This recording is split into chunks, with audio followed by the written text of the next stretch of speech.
Perfect. Thank you, Mackenzie. Thank you, everybody. I'm very grateful that you've all taken the time to during your day to come and spend this with us.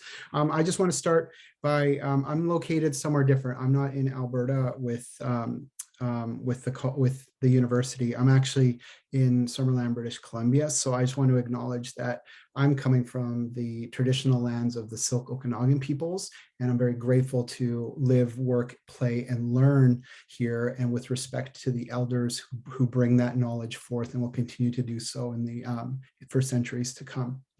Okay, this is a little bit about me, just a little bit. If you want to find out a little bit more, there is my website. It's just my name. So it's just heikoryll.com, and you can go there. You can take a look at my photography. You can look at my my hiking information and my teaching information, but just kind of a quick overview of the type of work that I've been doing.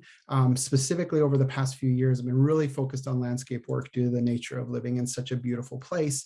But I made my career working in hair and doing event and commercial photography. Another section on the website that you'll see here is that there's I do a whole series of personal work where I've come from film photography. So all my personal work is actually done on film, and all my professional work is done on the digital world. So here's some of the commercial work that I've done, just traditional headshots, marketing photos, lifestyle photos, things for brands and companies. I'm so grateful to be working with an organization, Taste of Edmonton, that I come back every year to help do all of their marketing material. And I work with some of the top hair brands in the world. I've worked with Wella, Revlon, American Crew, and this is my love. I come back to Edmonton. I still have a lease of a studio space there, and we actually work with some hairstylists. So a little bit of everything comes into play with me. So I apply a lot of my studio work to my to my landscape work, and vice versa, and apply my landscape work and the natural light stuff into my studio. And that's kind of where this whole concept of this webinar series came into play. I've also been teaching for MacEwan, I believe, for 5 or 6 years now, and I've been doing the photography certificate with great success. We have some students that are out there that are working professional photographers that have done some career changes, which I'm very proud to have been a part of that journey with them. We're going to take a look today to just kind of see what we have coming up and just kind of give us a roadmap. The first thing we're going to talk about today, the focus is light.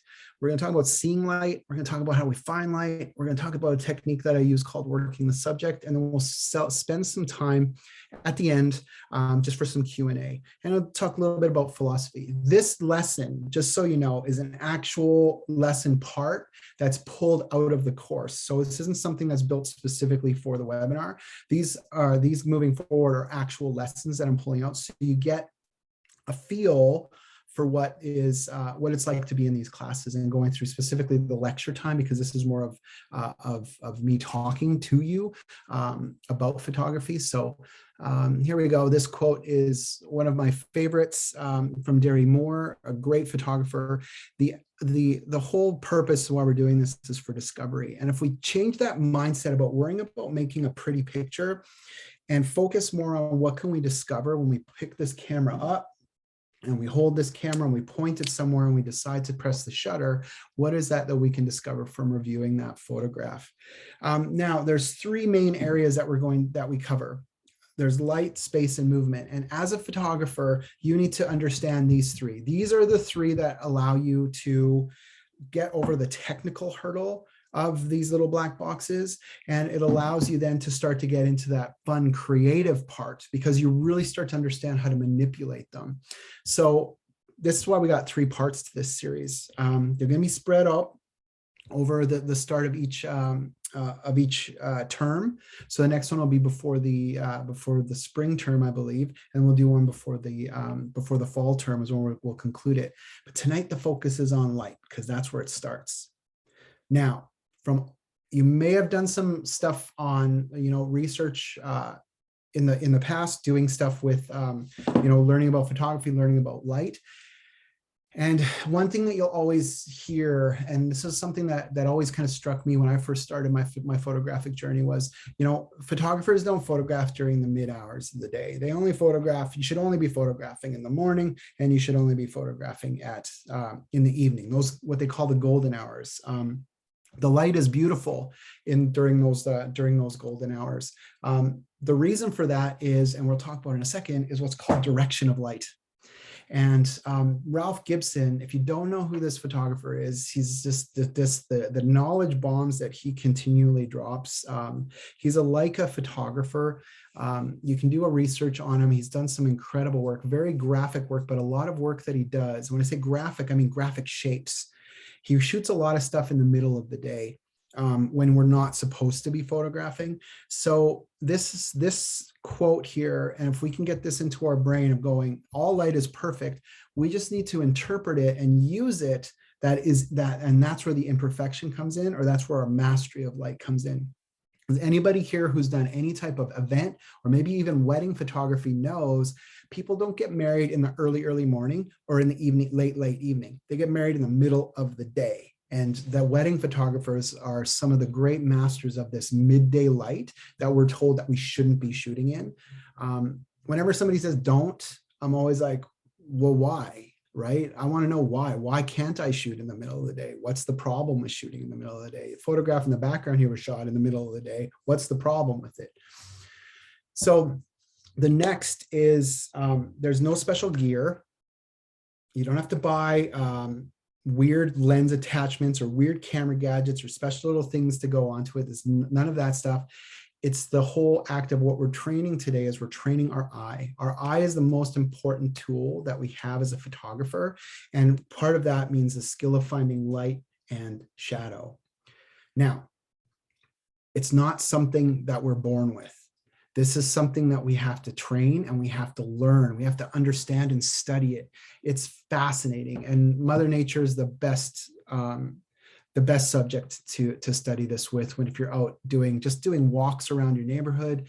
If you do get an opportunity to go and do landscape work, it's a great time to just shoot at different times of day, going walking and just discovering what's happening when you go into the trees, out of the trees, on the top of the mountain, at the base of the mountain, what is happening, and being aware of it. And I'm going to give you some techniques that we can use to help with that. Okay, so just know that we're not born with this. And if anybody says they are born with this, question them. Ask them how long they've spent doing this. I've been doing professional photography now for over 12 years. I'm still a student. I'm still learning every time I go out, and I still discover something new every time I take that camera out of my bag and I'm doing my work. So let's get into seeing some light.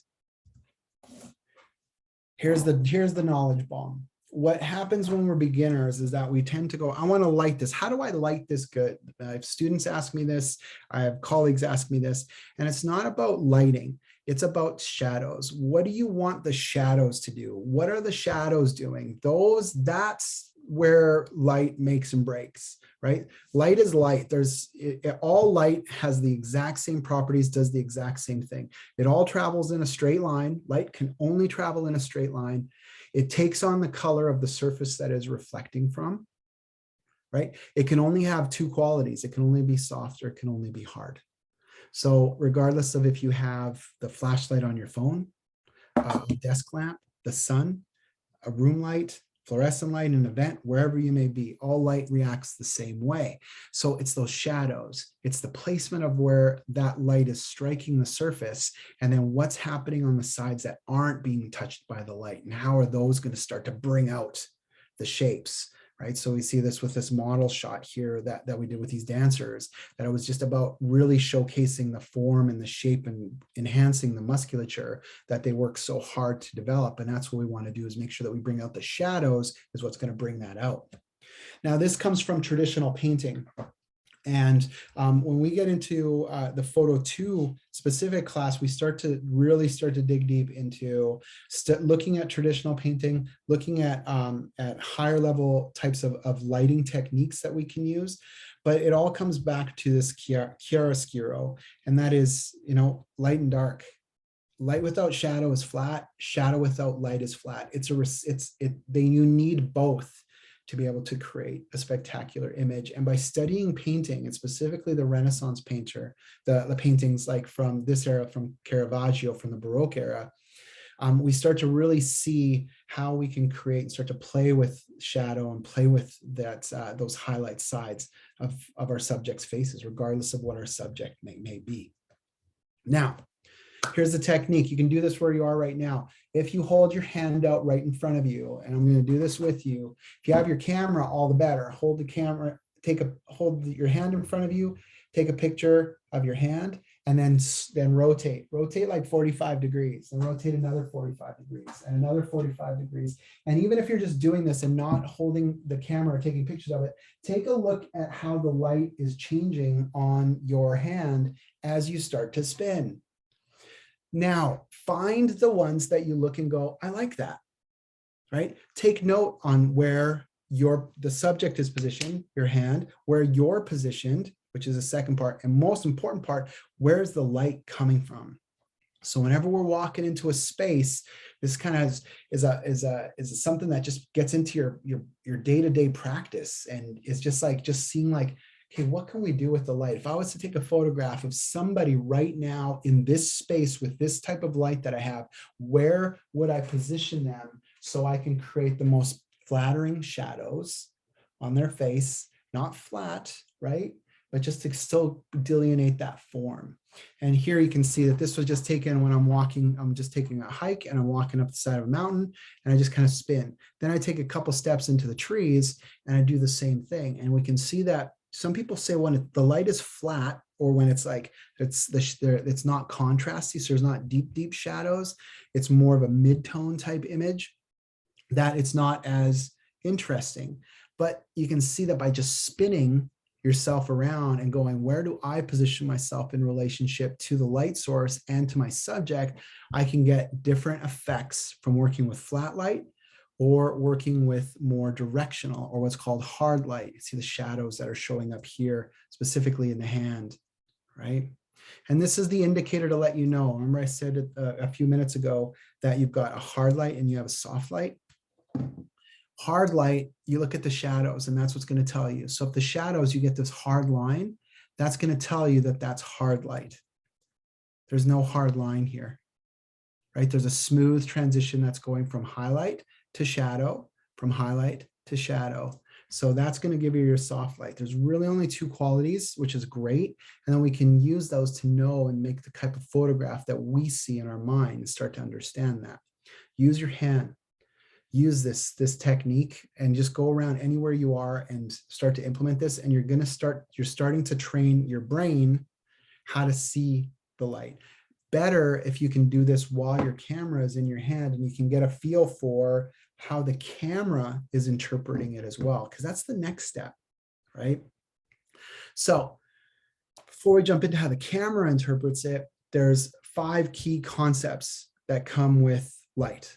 There's quantity, quality, which we've already spoken of, direction, color, and contrast. And these are the things that we just need to understand about light to help ourselves. So how does the camera see light? The best number one technique that you can do with this is take a photograph of the same subject at different times of day, and you're going to start to see some differences. Now, inside of the camera, what it does when it takes a picture and it's analyzing a picture is it has this value scale. So on the left-hand side, it goes from white to on the right-hand side, it goes to black. And then there's, however many shades or steps you have in between there of gray. That is what's called the dynamic range of your camera. That's what makes the difference between a $3,000 camera body and a $500 camera body, or those amount of steps that appear in between. Now, what the camera's trying to do is it's trying to average everything out to middle gray, that middle point. And mathematically, there's a whole mathematic equation that comes into it. It's the 50% gray. And in photographic terms, it's 18% gray. So you get an 18% gray card. It's a neutral tone that's right in the center of the dynamic range of the camera. So your camera wants to put the tones into that realm to average it out, to make sure that you've got some darks and to make sure that you have some lights.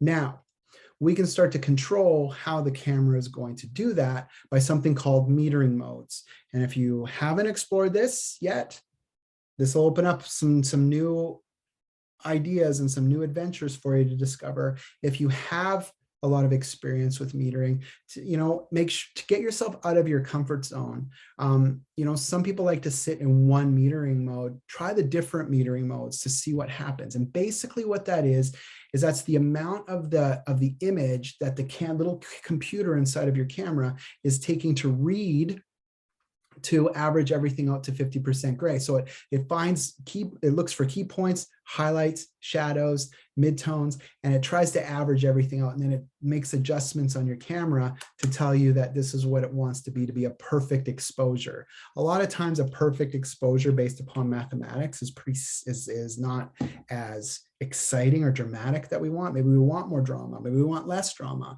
That's when we can start to make creative decisions once we know these exist. So the three main metering modes that all cameras have, and now depending on the type of camera you have, you may have different ones. And this works even with your phone. Your phone has a way that you can utilize metering as well. The default mode in the first mode is what's called matrix or evaluative. And every camera manufacturer is going to have their different names for this, but the graphics will be the same. It's reading the whole sensor. The second mode is center weighted. So it's reading from the center of the camera sensor and out based upon, settings that you have in your menu or just what the manufacturer sets as default. And that's what it's going to make its priority. And it's going to ignore everything else on the outside of the image, just worrying about stuff that's happening on the inside. Now, the one where we get the most control is what's called spot or partial metering. And that is tied into these little dots that we have in our camera. And depending on the type of camera, you may have these dots, you may not, right? But they're called focus points. And this is another thing that you pay for in higher levels of cameras. You get more focus points to work with. Beginner, like consumer grade camera, usually has these, 9 points. They may have 12 or 15. When you start to get into higher level, mirrorless cameras, you're getting into like hundreds, couple hundreds of focus points that you can adjust using the modes on the back, the dials and the joysticks on the back of your camera. But wherever you decide to put that metering is where that's where it's going to try to read and make 50% gray. So if you are unsure and you're shooting and you want to shoot faster, keep it to matrix or evaluative, and then you can do some post-processing on it after the fact. If you feel when you're doing, if you're doing a lot of portraits and portraiture, like you're shooting family portraits outside, you're shooting like headshots or whatever, you use center weighted. It's always going to put priority because that's where you're going to put the portrait. You're going to put the portrait in the center. When you're working in high contrast scenes, that's where spot and partial comes into play. So when I say high contrast, I mean scenes like this. And you're outside, you're walking, you kind of see a nice landscape and you want to take a photograph and you go pop. Here's the problem that starts to come into play is that the sky is really bright and the ground is not really bright.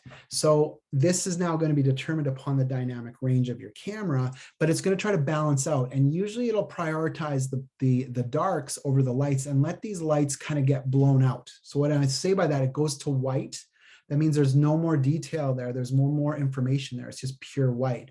Back in the film days, that would be just like a clear piece of plastic that you would see when you developed it. In the computer days, now we can see what's going to be clipped out. And you can even turn on a feature on the back of your camera. Take a look for it. It's called highlight. It's like highlight blinking or or show highlights or highlight clipping, depending on your camera manufacturer. And when you look at your picture on the back of the camera, it will blink when things are blown out. So that means that there's no detail there. You can't pull any information there.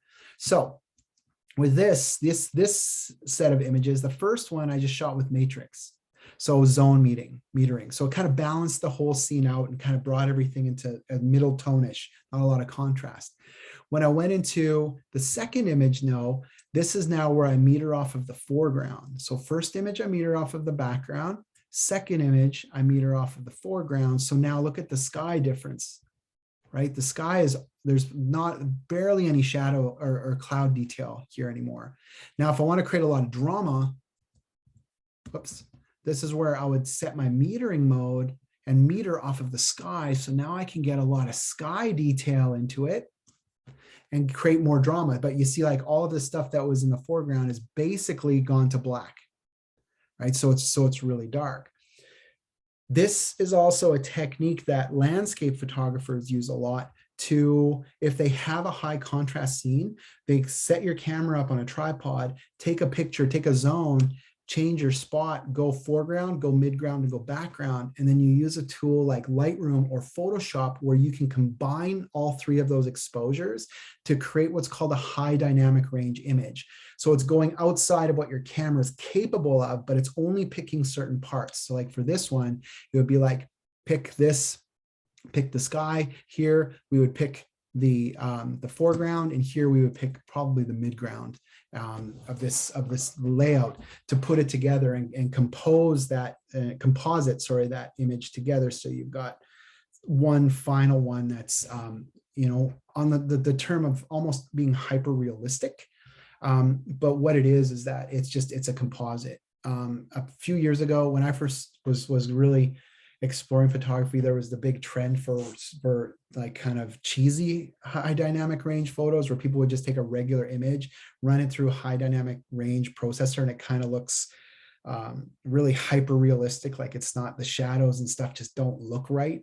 And you know, people have had success selling those prints at markets and stuff like that. So that trend has gone away, and we still use high dynamic range, but just to make sure that we can composite an image together. Another technique for this is if you do photos like astrophotography, night sky photography, those are usually called exposure blends. So you're taking a shot of the foreground of the ground, and then you're doing your long exposure of the sky, of the star trails or the stars of the galaxy, whatever it is that you're trying to shoot. Now, technique-wise, exercise that we can take home, we have one already, right? The hand. The next one is shooting the same scene over time at different times of day, and starting to integrate in those different types of light, starting to think about light when you're shooting. So ask yourself these questions every time you go and you photograph. The first is quantity, or how much light is there when I'm outside compared to inside? Right? Our brain and our eyes and are spectacular at fooling us.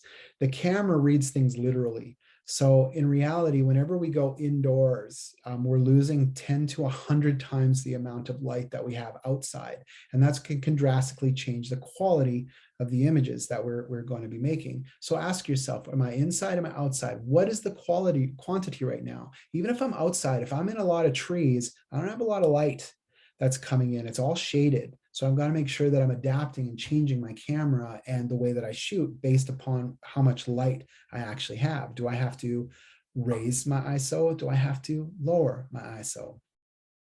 Next is quality. So here, shooting these same scenes at different times of day, you can see that we get different effects that are happening. On the inside photograph here, during the harsh part of the day, where we get more contrast, here with this harsh shadow outside, inside we're getting a nice quality, a nice soft quality of light.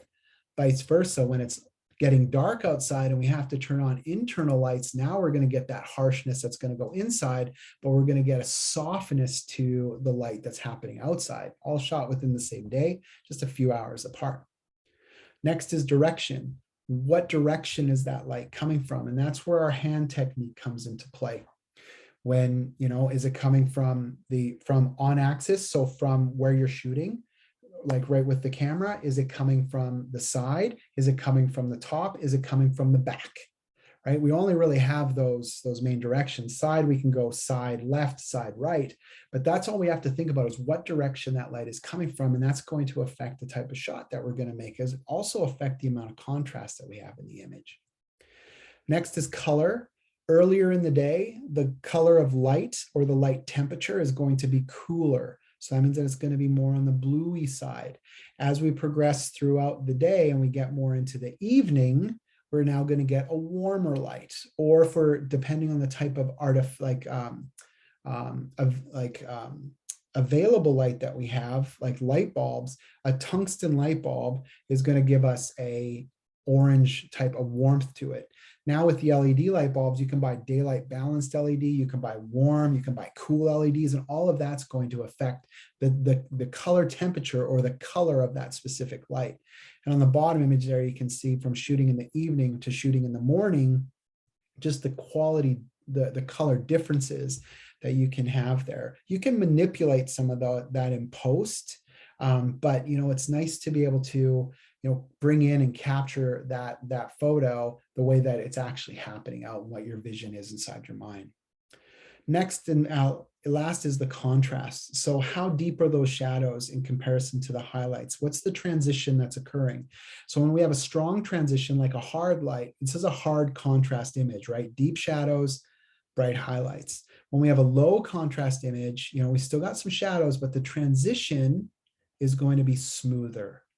And we're going to get a flatter looking image, not so much depth and not so much graphic shapes that are going to happen. Remember, I was speaking about Ralph Gibson a little bit earlier. He loves the graphic shapes. So then take a chance, if you do, to look at his photographs. They're spectacular pieces of work. So we've got our quantity, quality, direction, color, contrast. We know that we can use the hand. The hand is going to help us determine direction. It's going to help us determine the quantity as well that we have, and then the quality of light that we have. So we can use that technique to help ourselves out. Now, one sec here. Just going to let you process that for a second. Okay. Next technique is start to combine them together, is one that I call work the subject. This was also a technique to break through what's called creative block. And creative block is kind of a term that people use. I would actually say it's an excuse that people use when they don't know what it is that they're doing. So the first step on doing that is what it is that you're going to do. Define what it is that you want to do or what you need to do, and then you will not have creative block. You will always be able to push through it.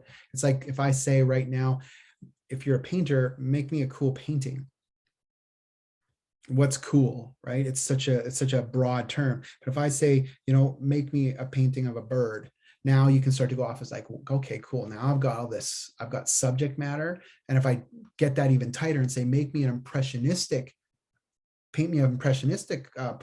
photo or portrait of a bird, now you've got technique that you can get into play with it. And the more that you define what it is that you're doing, you're always going to do that. You're always going to break through that block. The next is if you're out, for the people who are going to be doing sometimes commercial work or event work, sometimes you don't feel super creative. You know what you need to do, but the energy's not there and your brain's not kind of clicking in. Here's a technique that you can use. First, take a photograph. Just take a photo. Don't worry about composition, any of that stuff. Just make sure it's exposed well, right? It's the look that you want, and just take the shot of the photo. Then move about 30 degrees and take another shot. Then move to the opposite side about 30 degrees, or you can move all the way around in a circle. And you start to get these 8 photographs that you can take of that person, if you can get all the way around. Right? Sometimes you may be photographing a mountain and it might take a long time to get all the way around. But the more angles that you can start to get into play, the more you're giving your brain options to start to see things and start to discover something that you never would have thought of. And it forces you to think a little bit different. Now we take it one step further. Add bird and worm view. So by default, the majority of photographs, I believe it's some ridiculous number, like 91% of all photographs that we see on social media are taken between like 5'2" and 5'10", because that's the average height of people in this world. And as soon as we get outside of that range, now we start to get a little bit more interesting. So do your first round going eye level, and then you can do your second round, get up a little bit higher to do a bird's eye view. And when I say higher, it doesn't necessarily mean that you have to climb a ladder. Sometimes it's just by getting up on your tippy toes. That inch to 2 inches is major difference that you can bring to the whole way that you're seeing your image. And the same thing with worm's eye view. Get down. You don't have to lay on the ground. You can just get yourself down. And now with the new cameras with the flippy outy screens, you can just hold the camera lower. You can even hold the camera even higher and pull that screen down for you, and you can take a look at what it is that you're photographing. And now if you go around and do that same process with those 3, you've got 24 photographs before you even started really thinking creatively. Now, within that 24 photographs, you're going to see something, you're going to discover something, and it's going to trigger your brain because it's fascinating organ that we have in our body. And it's going to start to go, let's start exploring this a little bit deeper. And then you're going to get something a little bit more exciting. Here's an example of that. I was selling my drum pedals a few years ago, and I just needed to do some photos for that I wanted to show on the ad that I was posting. I just did the whole process. Went around, changed, not necessarily 30 degrees, don't have to be that rigid, and just went low, went high, went straight at the image and at the subject, and went through to get all of these different photographs of this not exciting subject matter to just make it look a little bit more dramatic and a little bit more dynamic. And that just allowed me to go, wow, there's some cool stuff that happens when you let the light bounce off of the table and it kind of comes back and you start to get this different colors of highlights and stuff that are appearing on your images, right? That's appearing, and you can get some really fascinating discoveries doing that. So work your subject. Start at, just take a photo, get it out of the way, get your exposure, get it all set up, then just start working around the circle. Do it any way you want to. Do the 3 at a time, then move a little bit, do 3, move a little bit, do 3, go all the way around, maybe go a little bit higher all the way around, go all the way around a little bit lower. It'll start to help you out when you're doing stuff. So you got a few techniques now that you can take and you can start to practice on a daily basis to make sure that you're always going to be coming home with a photograph and a discovery and something that you've learned. And you're going to notice something about your own unique style, because that's another question that I get a lot of from students is, what is my style? Like, I want to have a style, right? Your style is inherently inside of you. And what you need to do is you need to train your eyes and train your brain to come out with the lighting and the composition styles that appeal to specifically to you. And then that's what's going to dictate your style. Try not to, always duplicate what you think is cool on social media. That you can use that as a learning process, but that's somebody else's style, or somebody else borrowed that from somebody else. Be true to yourself on how you want to photograph, and it becomes more of a rewarding process, and you're not just another person making the same photos over and over again. You're doing something very unique that's inherently yours. So how can we do this when we're practicing day to day? Today on your walk, I'm going to say that, I'm like, I hear that it's really cold in Edmonton right now. When you get a chance to walk next, or go outside, or even when you're inside, wherever you are, do this. And you don't have to go as in-depth as 24 pictures. Here on this image on the left was me just walking down the trail, and you can see the trail here. And then I just kind of saw this scene, and something just kind of resonated with me, right? Like, there's something resonating here with this image. So I just took a picture, and then I went to 90 degrees and went around and took another picture of the same tree. And there's the brush that's underneath it, and going, okay, now it's starting to get a little bit interesting. Like, look at, when the light is on axis, it's not as exciting. It starts to flatten out. But now with the light is coming from the side, now you're starting to pull out shape. So light on axis flattens everything out. So it's going to help remove texture. Light direction from an angle is now going to enhance texture. Take that note, write it down, and go, if I'm taking a photograph or a portrait of a person, and that person has experience lines in their face, or they may have scarring or whatever that they're self-conscious of, putting a directional light or a side light on them is not going to be the most flattering light for them. Putting the light on axis and making it flatter is going to be beautiful. So if you have a window, put the window behind you, take the photograph in looking at the subject, and you're going to get a flatter scene. Or if you want texture, now start to move the subject so you got that directional light coming in. And this final one is the backlight. So now I'm shooting into the light. We can see that I'm getting a little bit of texture. I'm getting more contrast in the scene, but I'm really starting to get this pop, and like the way that of these ponderosa pines, the way the pine needles come up, boom. So now when I've gone through this exercise, when I'm walking on and the trail, I'm taking a shot of something, I'm always doing at least multiple shots. And that's what professionals do. They don't just take one and done. They take hundreds of shots and then go through it, and they have an editing process where they know how to drill down into it. But we're trying to discover and keep that the joy of it alive. Just beautiful. You know, whichever one you like best, that's a personal opinion, and that's perfect. That's your opinion, right? But just the discovery that you have with it: flatter light, texture, contrasty, more dramatic, right? Axis, side, back. Oof, we're gonna learn so much. I'll leave this with you, my friends, today about the discovery and about photography. I think the best advice that I ever got for photography was be curious. Explore your subjects. If it doesn't work off that first shot, explore it, move the subject, move yourself, move the camera, high, low, over to the side. Where's the light coming from? What quality of light? Can I change the quality of light? Is there a way that I can affect the contrast in that image? Those are all things that we discover going throughout the course. And that's just piqued by our curiosities. The more curious we are, the more discoveries we are going to have. So to review, all light is perfect. There's no such thing as bad light. It's our interpretation, and where we put that camera is what makes photographs not be as flattering as they could be. Look at the shadows. What are the shadows doing? Don't concern yourself too much with the light. Know the direction, the quality, and the quantity of light that you have that's coming in. But then what are those shadows doing? And are those shadows the type of shadows that you want to create? And that's the story that you want to make for this image. Explore metering. If you haven't taken a look at it yet, get deeper into it. Grab your camera manual. If you don't have your camera manual anymore, because most people just kind of chuck it because they don't want to read it, get the digital version of it. You can get every digital camera from every camera I think ever made online, and explore what the different metering is and see what you can do to create, challenge yourself with silhouettes. How do you make a silhouette? Explore the metering modes. And then finally, work the subject. Always don't just settle for the first one and done. Work it. Take multiples, change your angle, change your direction and the way that you're facing, and you will always come up with some sort of discovery that's going to happen.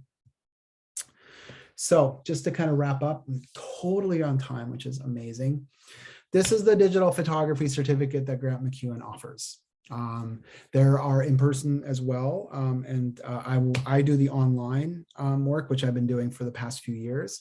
There's 5 courses that make this up. There's Photo 1, Photo 2, Speed Lighting, which is a term where it's more about we dig really deep into light, and then we see how we can start to create our own light and manipulate it based upon what we learned from looking at nature. We get into Lightroom, working with post-processing, and then finally it's an independent projects course where we send you off on assignments to go off and start to create your portfolio so you can get your certificate. Now there's 4 other courses that are available that fall outside of the certificate. There's Photo Basics for people who are brand new. That's for people who are brand new. If you just got your camera, you're like, do you know how to set the time? Right? Do you know about lenses and those sorts of things? That's for Photo Basics. We'll just kind of go through like the day one photographer. And it's a nice prereq if you are looking at going into the certificate and you haven't done much photography. There's Photoshop for photographers, which is a kind of a part 2 to the Lightroom class. So if it's really important that you have a little bit of post-processing knowledge before you get into Photoshop for photographers. It'll help you out with some of the language and the vocabulary that we use. Then we have the business of photography, where we talk about people who, if you want to create your own business and the type of business that you want. And then finally, for the folks who want to keep it as simple as possible, there's a mobile photography workshop that we do a 1-dayer to kind of go through and working with those cameras that we walk around with inside of our pocket. These 3 areas are key areas that are covered throughout the entire course. There's the technical. So we're looking at the camera and all the technical aspects inside of it, the ISO, aperture, shutter speed, focal length, focusing, and metering, which are the main functions and controls of our camera. Then we're looking at the light, the luminosity, brightness, the types, direction, color, surfaces, natural and artificial light. So those are the key ones that we cover in those first few programs. Then it comes into vision, and vision is something that I can't teach, but that the technical opens up the vision, and it starts with your interest. So once you have an interest, then you'll set an intention. And once you have an intention on the type of photograph you're going to want to make, you're going to know what your subject is. Once you understand your subject and you get the response that you want from the subject and the access from the subject, then you can finish that photograph. And that's going to be your point of view. Now, the access is I can give you techniques, and we talk about different techniques on how we can learn and understand our subject matter a little bit better to get the desired response that we want.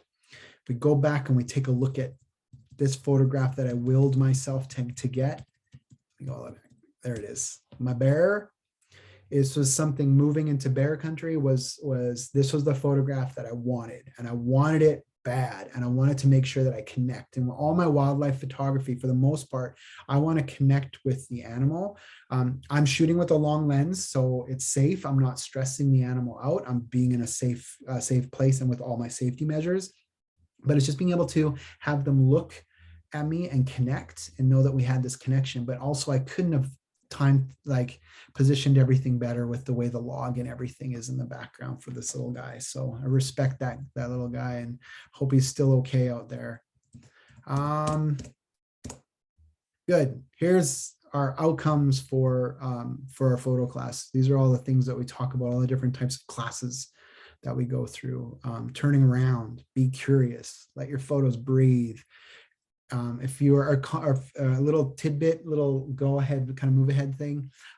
If you're concerned about taking photographs of people, or you have to take photographs of people and you're like totally terrified of asking to take a photograph of a person, ask to take a photograph of what it is that they're doing. See what happens. So, want to learn more? There's the website. You can send an email to business@coned. On the first slide of this presentation, my email was there. You can always fire an email to me and I can answer questions for you. Digital photography basics for the new peeps who are in this, or if you're planning on getting a loved one or a camera, or you've asked for a camera for Christmas, beautiful timing to get the camera for Christmas, play around with it a little bit, take some photos, go, why is it not turning the way that I want? Take some classes and you can, notch up a level. Digital photography level 1 starts January 10th. So that second-ish week of January it starts, and then we start doing the next iteration in the round of the certificate. And that's it. That's all for me.